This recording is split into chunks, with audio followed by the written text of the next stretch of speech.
When something is scarce, looms, so you can make them at recess or whenever you have free time. Okay, when rainbow looms first came out, there was only one place that sold them. Learning low. What does that do to the prices? It makes the prices higher. It makes the prices higher because people are willing to buy them. If you remember when rainbow looms first came out, they were like $16 to $20 for the loom, and each bag of rubber bands was like $5.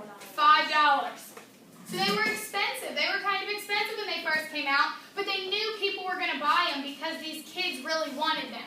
Yes, Jalen? When my mom goes to get gas, like the gas price is high, but then when like really nobody's coming to there, it's low. Okay, right. Gas prices is another type of supply and demand that goes up and down. We get our oil over from the Middle East, countries in Asia, and when their supply of oil and gasoline is high, our prices are low. Because there's so much supply, they don't have to charge as much for it. But when their supply gets lower, prices of our gas go up. Back a couple years ago, there was that oil spill in the Gulf of Mexico, I think. And that caused the prices of gas to go up because the oil supply went down because of this huge oil spill. So supply and demand has to do with that. I'll get to your all's questions in just a second. What's happened now, rainbow looms aren't as popular. There's not as much of a demand for rainbow looms anymore. So what's happened to their prices? Aaron? They've gone down. You can get rainbow looms a little bit cheaper now. Like yesterday, I went to go get some, like for my cousin, because she really still likes them, and they were like 50 cents. Like $1.50. They used to be like $5. Okay, so she said she found a bag of rubber bands for like $1.50. That's really cheap compared to what they used to be. Even for another example, there used to be a whole little kiosk in the Florence Mall. They're like tiny little stores in like the middle of the mall. There used to be a whole kiosk that sold rubber bands and rainbow looms when they were really popular. And people were always there, but then people stopped coming because rainbow looms weren't as popular, so that kiosk isn't there anymore because it wasn't making any money, because there wasn't a demand for them. So they had an oversupply of them. Yes, Paige? A certain kind showed us this too because she gave us a piece of paper and one side had an iPod on it and the other had a computer. And you had to choose what you wanted, and then you cut it out and colored it. And then she told us about the prices and stuff of how it went down and up with the supply. That's absolutely right. Yes. Isn't it kind of like the silly bands, like how they used to be like a lot, like where like a lot of people were buying them and they had to like wait a long time. Silly bands are another good example of supply and demand because silly bands were popular. I mean, that's been a little bit longer ago, probably when you guys were like in 2nd or 3rd grade. Spots like places in Florida or South Carolina, like the places along the coast where you think of many people go for like beach vacation. Gas prices are really high down there because they know people have been traveling or are going to travel, and they have to have that gas, so the demand is huge, so they can raise the prices up because they know people are going to spend it because they have to have it. If I want to be able to get to and from work every day, I have to be able to get gas. No matter what the price is, I eventually am going to have to buy gas. We'll take a couple more.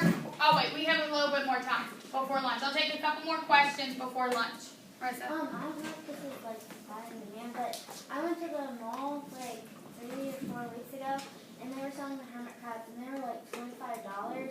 And then I went like a week later, and they were only $9 for everything. Okay, so maybe they came out, that could be an example of supply and demand. Maybe they came out with these hermit crabs and they charged $25 at first thinking kids would be able to convince their parents to buy them and get a bunch of them, and maybe the demand wasn't as high as they thought it was going to be. So they had this big supply but not the big demand they thought they were going to have, so they lowered their prices in hopes that that would make more people want to buy them to lower their supply. Paige? Would it be supply and demand if you like go to a store and it's like they're really popular one week and then the next week they're kind of like going out of business and they need everything else, and if prices went lower, would that be supply and demand? That's similar to supply and demand. Like a lot of times you guys will see stores that close, so they put a lot of stuff on sale. It's because they want to get rid of their supply. It's not, they want to try and raise the demand by lowering their prices. Because I know a lot of times, like for example, Charlotte Russe in the mall, a store in the mall just closed.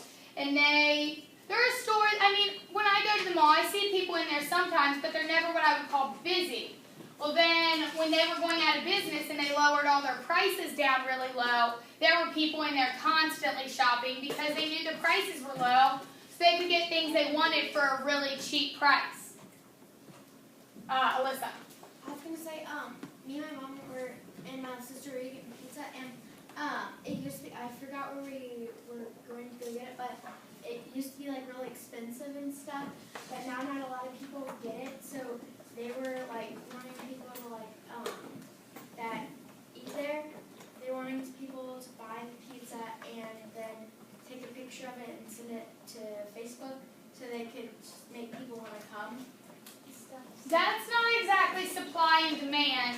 That's more of them using social networking sites to get their name out there to try and show people that it's still a popular place and they want to get their business back. Okay, I'll get to your all's questions, but I want to move on to the next term before we go to lunch for you guys to write down. You can move down to the green section. So your next one is goods and services.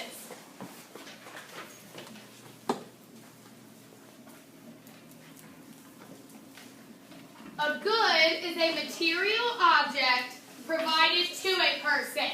So for example, clothing, food, cars, things like that. A service is an action someone does for someone else. For example, a haircut or a doctor's visit, or actors provide services because they provide entertainment for people.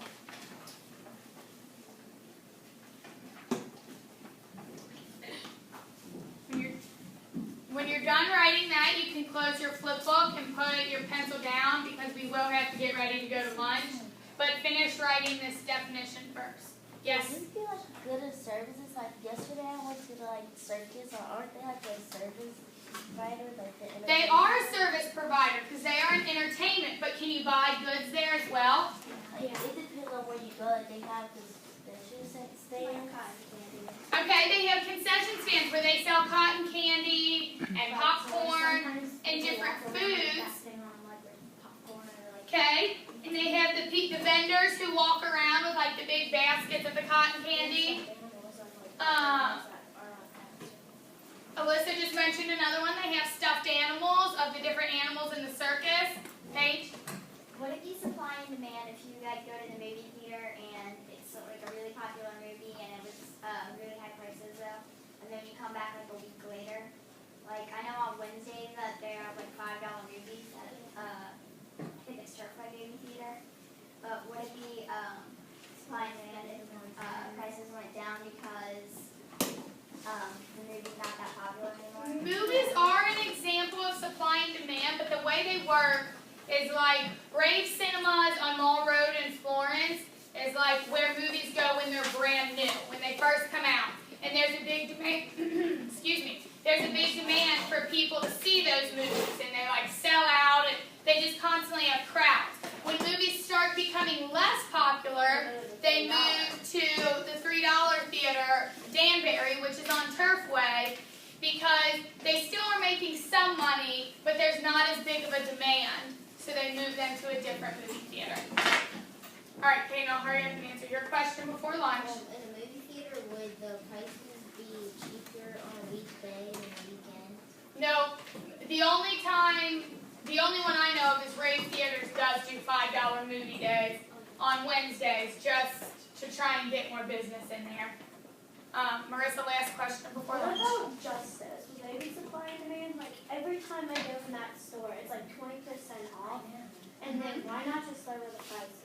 I know, because they're like $50 for like a t-shirt. Because people find that when things are on sale, they think they're getting a better deal for things.